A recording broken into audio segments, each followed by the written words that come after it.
Next month marks my 5th year on YouTube, and as far as how I feel about the platform right now, I'm thinking a lot about how I've spent the past month and a half doing everything I can to try to bring fake friends to, my best work and the video I'm best known for, back online after a copyright strike from UMG on December 12th, and I have just been hitting a wall. A massive, completely opaque brick wall. To give you an example, at first YouTube wouldn't even tell me what song or video clip the strike was for, like what I had supposedly violated copyright on. Which, I mean, they should have to tell you what it was if they're taking the video down. That's something that shouldn't be possible with a DMCA takedown. But it happened, and that was just the start of it, and that was mid-December, and lots of tweets and emails, and 3 counter notices later, it's still not back up. I have a video essay mostly written about the specific process I've been going through and how copyright and fair use work on YouTube, or how they're supposed to work on YouTube. So I'll save more specific details for that. I'm waiting to see how this resolves before I finish that script.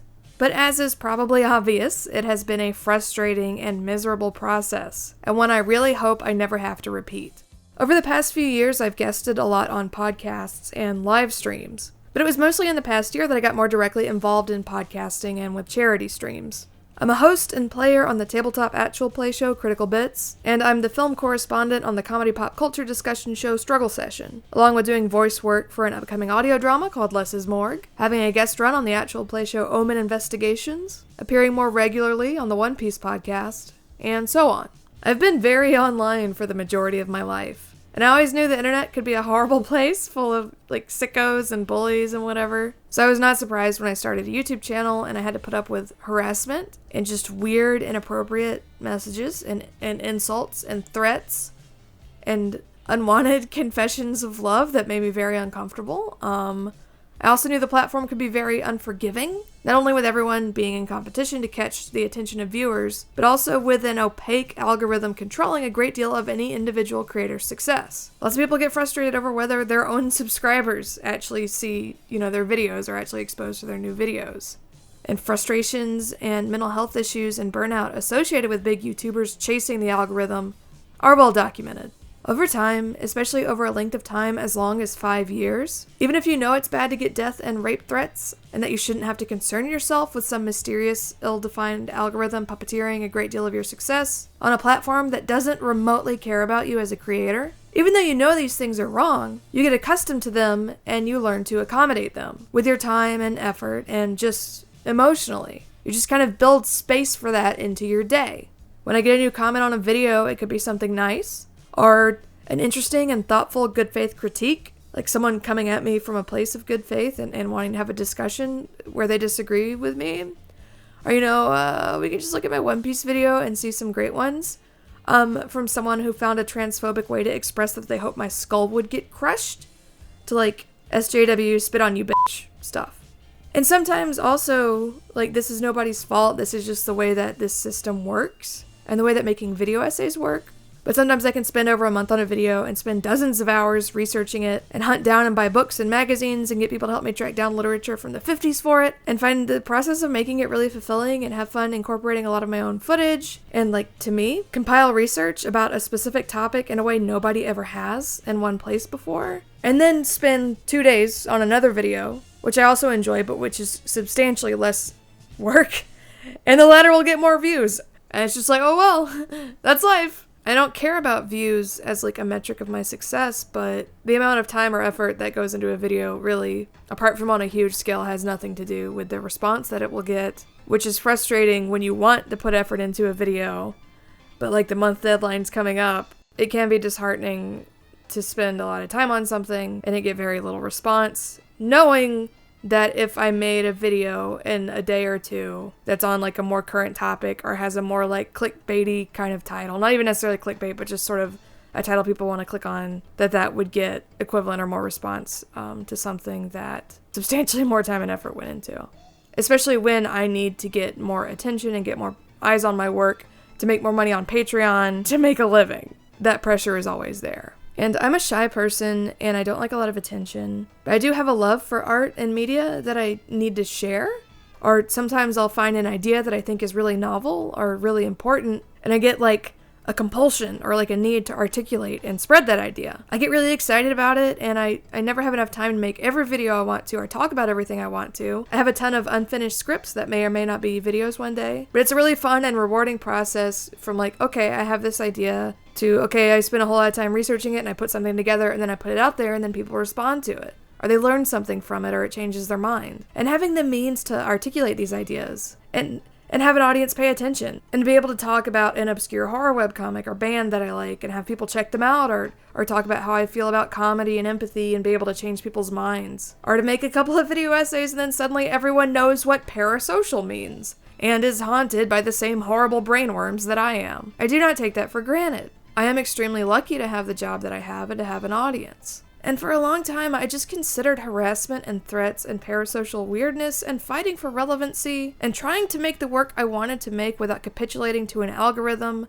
or making clickbait or making videos about Star Wars or Game of Thrones or something instead of skeleton soldier couldn't protect the dungeon and subsurface circular and whatever. I know I would make more money and get more views if I looked towards trending topics or put my face on camera more, but I've always stubbornly not wanted to. And all of these things at the same time, all of these things that come with YouTube, they're very different things and some of them are worse than others. I'm not a victim because I choose not to make videos on popular topics. That's a personal choice. That's not the same as, getting death threats or whatever. But yeah, all of these things together, I just considered all of it the price, like the trade-off of having a platform online. Then we started doing Critical Bits, and I had talked to my co-hosts a lot about harassment and threats and being careful and parasocial weirdness and boundaries and all of that before we started the show. They'd all done creative stuff before, but none of them had really dealt with like having an online following. And there have definitely been some moments where a fan got a little overzealous, and I did end up leaving our fan-run Discord, not because of anything awful, but just because I felt too weird about fans of mine feeling like we were friends or that they knew me or had access to me or whatever. But in total honesty, after doing the show for over a year, 2 live shows, over 30 episodes of the podcast itself, some spin-off stuff, a bunch of streaming, I don't think any of us has gotten any single message of legitimate harassment off of it. And with YouTube, even when you're not getting death threats and insults, you can guarantee bad faith interpretations and people being angry at you for a video before they even watch the video, and getting mad at your video, then obsessively posting on your Curious Cat on and off for months, if not years, about how when the left turns on itself, you'll be the first against the wall for the firing squad, and so on. But I think the only criticism we've gotten for Critical Bits is, oh, this show isn't really for me, I don't really like it, I don't really like this aspect of it, or I lost interest in it after a couple of episodes, and that's it. That's it! Like, what? I talked about this a good bit on Twitter already, but the breaking point for all of this for me, on top of the copyright strike and some personal stuff that's been very difficult for me, like last month, we had to put our cat down, which definitely took priority for me emotionally over a video on the internet over a copyright strike. And like a big and upsetting revelation for me was when I watched the new ContraPoints video on cancel culture. This video is not the time or place for me to go like in depth on my thoughts about her video or Buck Angel or Natalie's whole situation. I already did that on Twitter, and I certainly have my criticisms, but generally I don't like talking about other YouTube or podcast figures unless I feel like I have something new or important or relevant to say, which I don't right now on her, and I think it's unhealthy to just fixate on and endlessly discuss a small number of people, like to just make videos about videos or just make podcasts about podcasts. I refer to people who do this as the left-tube drama drain circling parasitic destruction squad, but her video did bring clarity to something for me in a way that is relevant here, and that made me feel really gross. There's a segment where Natalie is reading off tweets about or directed at her. Some of them are just insults, like, okay, whatever. And some are legitimate threats. Or maybe ContraPoints is a conniving rat-fucking capo who could do with a fully wound backhand to the mouth. And some are calling for people to disavow her. And some are basically threatening her friends if they don't do a good enough job disavowing her or others. And here's a comment at H Bomber Guy. I doubt that you were gonna read this, but can you please just tell us your thoughts on that whole situation so we could at least know that you were on our side? We don't want to have to cancel all of y'all and cause BreadTube to go into a schism as a result of this. Thank you. Nice YouTube channel you have there, friend. Would be a shame if someone canceled it. So fucking sinister. And my honest, immediate reaction was, that's not that bad. I see stuff like that about my friends or me all the time. And at least a few times a year, I get way worse than that.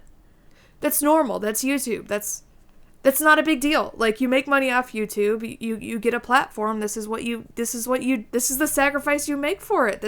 Aren't you used to this? If I'm used to this, why aren't you used to it? Like, come on, get real. Get real. And then I thought about it. I thought about my reaction, and it was like, oh no.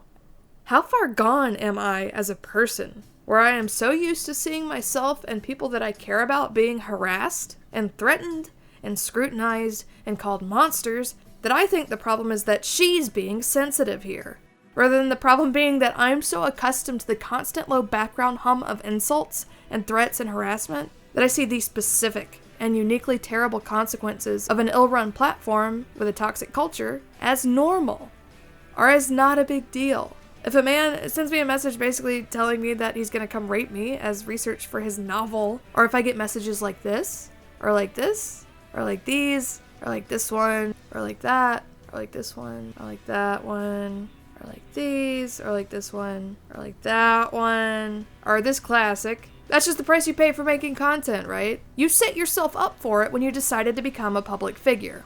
But I realize that's wrong. I mean, of course that's wrong. No one deserves that level of harassment. But that level of scrutiny and harassment doesn't automatically come. It comes to a certain extent with being a public figure, but not as much as I thought it did. Struggle Session has a pretty big fan base. We have like 1,700 patrons. And despite the fact that the show can be very contentious, and especially lately has gotten a lot of media attention, or at least Jack has, I don't think I've ever gotten a single negative comment about it from a fan or a detractor. And I've definitely never gotten any weird, creepy messages related to it or related to Jack or Leslie or anybody from any Struggle Session fans. I got plenty of weird comments begging to know if I was dating H-Bomb or asking about his dick or asking about my friend Devin, who I make short films with. You know, I talked about all that in Fake Friends too. But now there are plenty of men who I podcast with, and nobody's ever made any degrading or invasive comments or insinuations there. And it's like, is it because I appeared in a video with these people? Is it just the nature of the YouTube response? I don't know. I work with just as many men as I used to, but that kind of doubly weird thing of people being overly invested in my private life, making assumptions about my private life, and assuming if I'm working with a man, there's only one reason we would be working together, you know. It wouldn't be on the merit of my work or how we get along or whatever. Bo Burnham, who started out as a YouTube star, said that the first YouTube comment, or one of the first YouTube comments he ever got, was "Go gadget faggot." The first comment I ever got was when I was 15. It was "Go gadget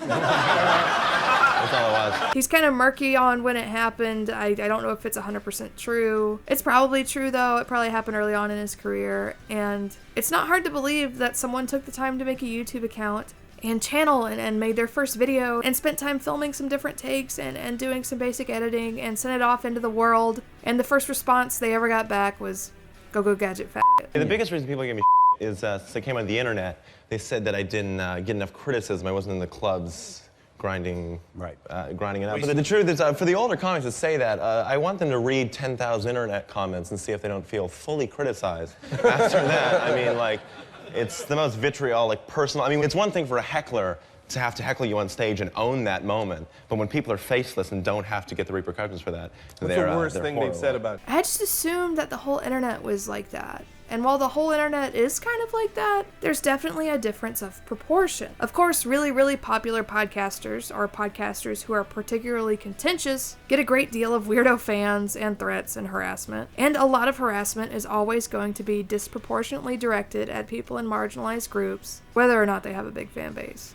And my experience here might not be everyone else's experience. This is not like a study I've done of YouTube comments and YouTube harassment versus other platforms. This is just what I've gone through. But my experience right now is that while every big, successful, or contentious podcast will have its share of weirdos, every YouTube channel gets its share of weirdos. Big or small, it doesn't matter. It's the platform. I want to put this into perspective accurately. Critical Bits, the tabletop show that I'm on, is a big emotional investment for me, and I put a lot of supplemental work into the show with art and merchandise I do for it. But at the end of the day, it's me playing a game on mic and telling a collaborative story with 3 wonderful, talented, and supportive people, and having so much fun telling that story and working to keep it emotionally engaging and funny. It can be hard work in the challenging myself and getting out of my comfort zone creatively sense, and it's pushed me to try to be funnier and more quick on my feet, but it has also made me more confident in my abilities as a storyteller, and it is the most fun creative project I have ever been a part of in my life. Like, it's a lot of effort and it is work, but I'm playing a game on my, like, what, it's not, I don't know, it's not, you know.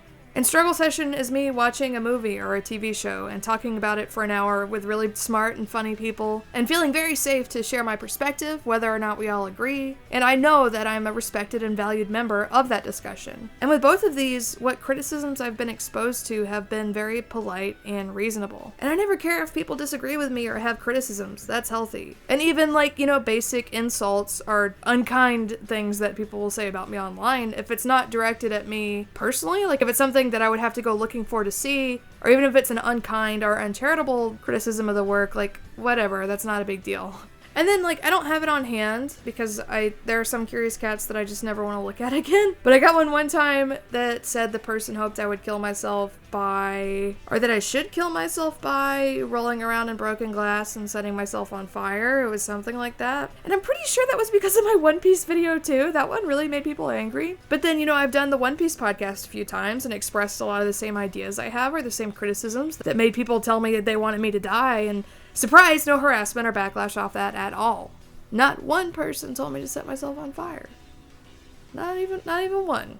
So, I've spent 5 years on YouTube, and it's given me an engaged audience, and so many wonderful friendships, and so many opportunities. Like, all this other stuff I'm talking about that I do, that wouldn't have happened for me if not for me having developed, you know, the channel and having built a fan base and everything. And it's pushed me to do, hands down, the best work of my life, which you can't see right now thanks to UMG. It's way past the 10 to 14 day DMCA window, so I don't know what's going on there or when I'll know what's going on. And anyway, I am very confident in the work that I've done, and I've had a lot of people tell me it changed their life or gave them a new perspective. But the until now unseen cost of this for me has been allowing myself to get acclimated to a horrible, unstable, anti-user platform where harassment is just expected. Non-responses when you reach out for help to the platform after they take your video down. That's just expected. Like, I am not surprised at all at these problems I've been having. And I don't have enough money or resources after 5 years to do any of the work I've been trying to build my channel up to doing. Like, I want to shoot Fake Friends 3 as a real documentary. I want to go interview people. I can't do that yet.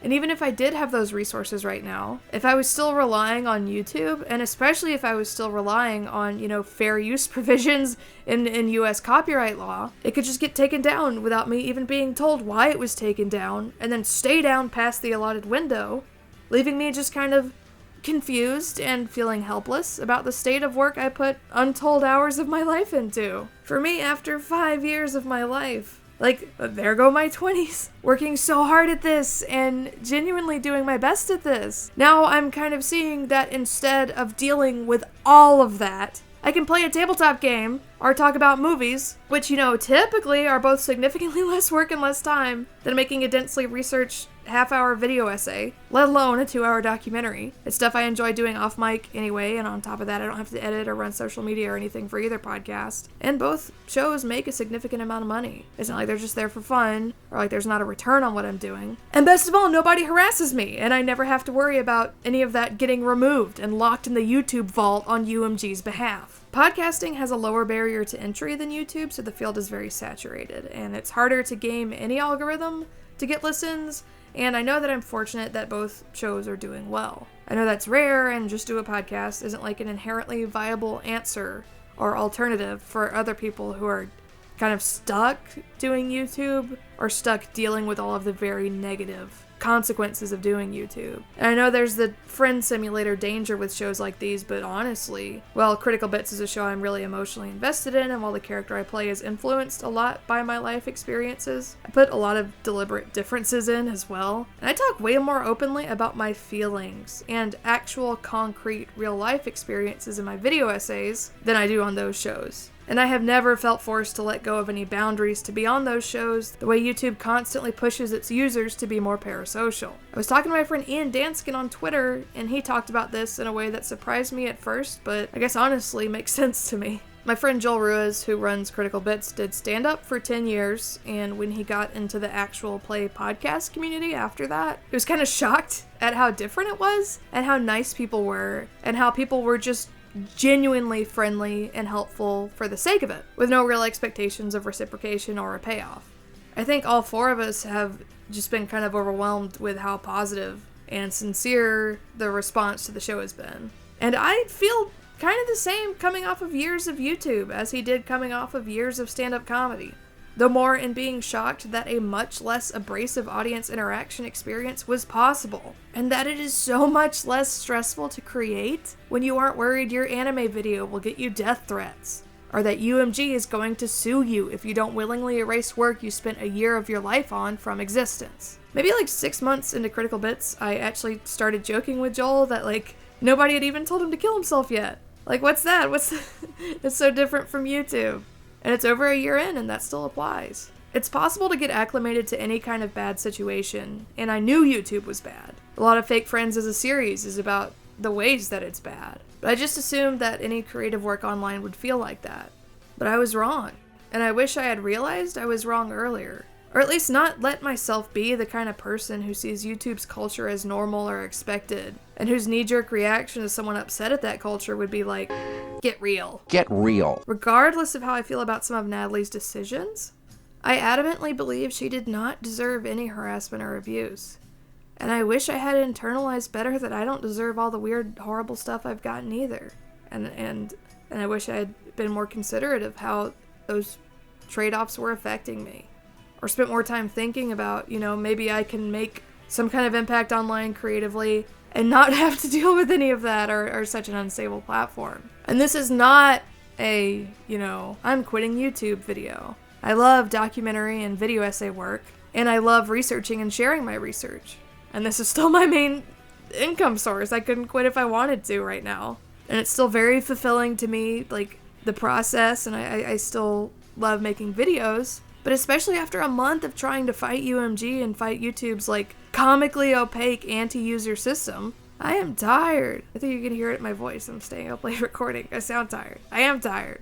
And I get paid to be on Struggle Session. And when Critical Bits makes more money on Patreon, I'll be paid to be on that too. Critical Bits already makes more money after a year than I did when I made Fake Friends 2 after almost 4 years on YouTube. Here's Graphtreon. Here you can look at the different charts for these different shows. I am going to keep making video essays, but now, honestly, I'm probably going to be more experimental with it and focus even more on what I'm interested in the moment and look for more alternative creative outlets and income sources like the podcast stuff I've been doing. Because whatever I've been doing on YouTube hasn't been enough. And even if it was enough with trying to get Fake Friends 2 back up, I'm just exhausted with the platform and have absolutely zero faith in it whatsoever. Right now, I'm planning on eventually crowdfunding Fake Friends 3 on Kickstarter or Seed and Spark or something, because it's impossible for me to make something like that at my current income level. I appreciate all the support I get, but it's not enough, and part of me branching out is trying to figure out how to make it enough. I think 5 years of my life and this feeling of helplessness and just despair over YouTube not communicating with me about whether UMG is suing me or not. I might be sued for hundreds of thousands of dollars because I refuse to just let them take my video down. I have no idea. It should have been back up by now. I don't know what's going on. Whether my 2-hour documentary I made will be reinstated or not. It was over part of a Kanye West song, by the way. That's why it got taken down. It took some digging even to learn that. I'm upset and I'm tired and I feel like this platform is rejecting me. And I can't even say it's because I'm a small creator. I know that's hurt my chances here, but similar has happened to much bigger creators. Our stuff has happened like videos getting claimed for having copyrighted music when there was no music in the video. And then YouTube backing up that claim.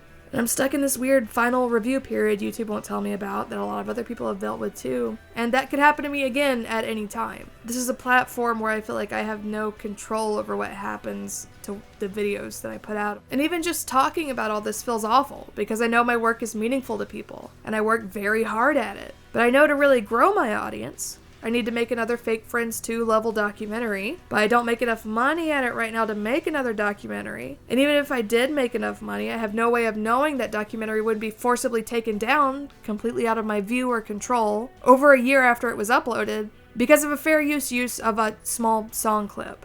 I'm just stuck in this, catch-22. It's very frustrating. And that's not even getting into the death threats. So if you make YouTube videos and you are tired of dealing with YouTube's baggage, I would really recommend pursuing other outlets. It doesn't have to be podcasting. Podcasting has its own problems. Apple and Spotify and whatever certainly are not above reproach as companies. But don't take the YouTube experience, the constant anxiety over the platform's instability, and over basically guaranteed harassment, as the only one that's possible. And if you find yourself acclimated to that level of hostility or stress in whatever it is that you're doing, consider taking a step back and weighing your options. This video is very negative. Maybe in a couple months I'll feel better about all this. Like maybe if the video goes back up, I'll just be like, oh, I was really stressed out then and now I feel better. I don't know.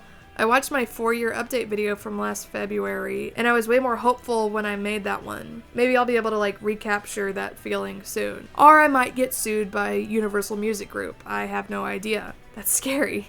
I'm also really upset about our cat still. I'll talk about that more in the copyright video. And I know too, if I was more flexible as far as what I did and did not want to do with my videos, this platform would work better for me, and I'd get better numbers. And I realize that I'm not entitled to getting great numbers, but I still don't want to do that. I gave up a normal schedule and a normal stable career to do this, and I'm not going to compromise on what's important to me about it. My Patreon goal for a while has been $2,500 to switch to monthly, but after making Fake Friends 2, I peaked at around $1,000, and it's slowly been going down after that, and it feels very dour to me. Like, I feel like I can't progress unless I make something really big again, but I can't make something that big or bigger without progressing. I feel very trapped in the first place, and then Fake Friends 2 being taken down has just sucked. I feel like I'm doing something wrong here, and if I am, then that's on me. But if this is wrong, and I haven't done it right in 5 years, but then over here we're making nearly as much money or more money, having a good time talking about movies or building this really fun, elaborate story together that people really respond to. We've gotten cosplays and a fan wiki and so much cool fan art and stuff for Critical Bits.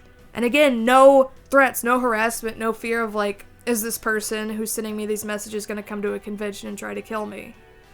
Like, none of that. It feels like a waste of time to keep beating my head against a wall and getting very stressed out about the platform, making it look like the best work I've ever done in my life doesn't exist, and then not communicating with me about what's happening. I'm absolutely going to keep making video essays, maybe just less about copyrighted media analysis with less banking on fair use as a legal protection that I am entitled to. Probably more tabletop stuff, and me and Paul and Shelby from Critical Bits are planning an olive podcast soon. I might do a video version of, like basically about olives because we all really like olives as food, but also sort of like a comedy podcast and a culinary podcast, like educational and in-depth. And I'm not joking, it's going to be called Critical Bits. It started as like a joke, as like a riff, but I really love food and cooking. I've always thought about making cooking videos or food videos and have been interested in doing that, and this might be a chance to do it. Just to try to find ways to make the platform work for me where my videos aren't going to get taken down, but also where I don't have to make videos on stuff I'm not interested in, just so people pay attention to it.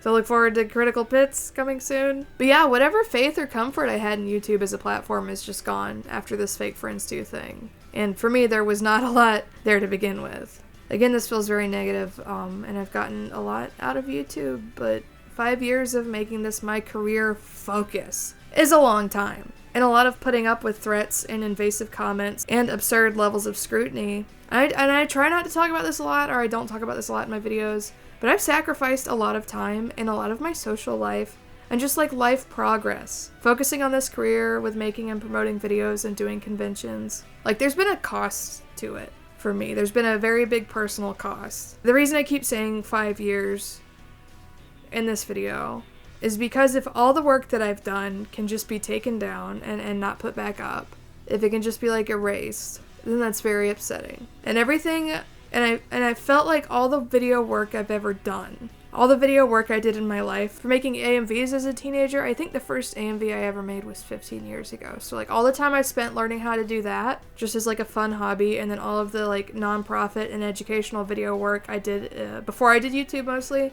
or at the beginning of doing YouTube when I did more freelance for a nonprofit. I used to work for a university. Like all the time, everything I learned from that, I felt like that culminated in Fake Friends 2, and it's just gone now. And I hope it's restored soon, but I have no guarantee of that.